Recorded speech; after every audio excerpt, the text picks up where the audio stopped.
Hi అండి. ఎలా ఉన్నారు అందరూ? అందరూ బాగున్నారండి? అందరూ బాగుండాలని మనస్ఫూర్తిగా కోరుకుంటున్నాను. ఈరోజైతే నేను ఎండి చేపల గుడ్లు పులుసు పెడుతున్నానండి. ఇప్పుడు మా బాబు నేను కోస్తానని తీసుకుంటున్నాడు ఉల్లికాయలని. కానీ నేనే కోసుకుంటాను, చేయి కోసేసుకుంటాను తీసుకున్నాను. ఇవి ఉల్లికాయలు అంటామండి మేమైతే. చాలామంది ఒక్కొక్క ఊర్లో ఒక్కొక్కలా పిలుస్తారు. నేను ముందుగా ఉల్లికాయలు, టమాటా, పచ్చిమిరపకాయలు, కొత్తిమీర కట్ చేసి పక్కన పెట్టుకున్నాను. ఒక సైడ్ గుడ్లు ఉడకబెట్టుకున్నాను. ఉడకబెట్టుకున్న తర్వాత మళ్ళీ ఎండు చేపలు క్లీన్గా వేడి నీటిలోనే వేసి కడుక్కోవాలండి.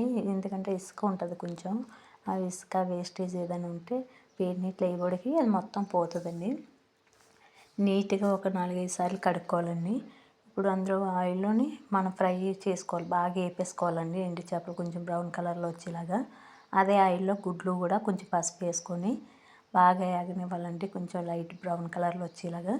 ఇవి వేగిపోయిన తర్వాత తీసి పక్కన పెట్టేసుకొని మనం ఆయిల్ హీట్ ఎక్కింది కదండి, అందులోనే పచ్చిమిరపకాయలు కట్ చేసిన మనం ముందుగా పెట్టుకున్నాం కదా, ఆ పచ్చిమిరపకాయలు, జీలకర్ర వేసుకొని కొంచెం ఫ్రై అయ్యాక అందులోనే మనం ఉల్లికాయలు కట్ చేసి పెట్టుకున్నాం కదండి, ఆ ఉల్లికాయలని మామూలుగా మనం వేసుకొని కరివేపాకు కూడా వేసుకోవాలి. ఆ ఉల్లికాయలు వేసుకొని మొత్తం వేపుకోవాలండి. ఉల్లికాయలు ఎక్కువ ఏగవసరం లేదండి, కొంచెం లైట్గా ఎగితే సరిపోతుంది. ఎందుకంటే అవి చాలా స్మూత్గా ఉంటాయి కదా, వెంటనే మెత్తగా అయిపోతాయి. అందుకనేసి లైట్గా వేపుకోండి, ఎక్కువ వేప అవసరం లేదు. ఇప్పుడు అందులోనే మనం టమాటా కూడా వేసేసుకొని వేపిన తర్వాత అది వేగిన తర్వాత మనం కారం మనకి కూరకి ఎంతైతే సరిపోతుందంటే అంత తీసుకొని వేసుకోవాలండి. కారం, సాల్ట్. నేను ఇందులో ములంకాడ కూడా వేసుకున్నానండి. ములంకాడ, ఎండి చేపలు, గుడ్లు కలిపి పులుసు పెడుతున్నానండి. చాలా అంటే చాలా బాగుంటుంది. మేమైతే నెత్తళ్ళని అంటామండి ఇవి ఎండి చేపలని. కొంతమంది చిన్న ఎండి చేపలు, నెత్తళ్ళు, కుళ్ళు పెరుగులు చాలా ఏయో పేర్లెట్టి పిలుస్తారు.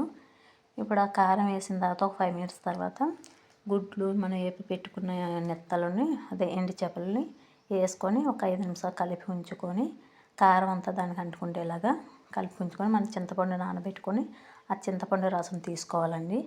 అది మనకి కూరకి రుచికి సరిపోయినంత, మనకి అంటే ఎంత ఇంట్లో తీసుకోవాలనుకుంటే అంత వేసుకోవాలి. నేనైతే ఎక్కువ వేసుకుంటానండి పులుపు. మా ఇంట్లో కొంచెం పులుపు వేస్తేనే తింటారు ఎక్కువ. ఇది ఒక 5 మినిట్స్ 10 మినిట్స్లో అయిపోతుందండి. చాలా అంటే చాలా బాగుంటుంది. ఒకసారి మీరు కూడా ట్రై చేయండి.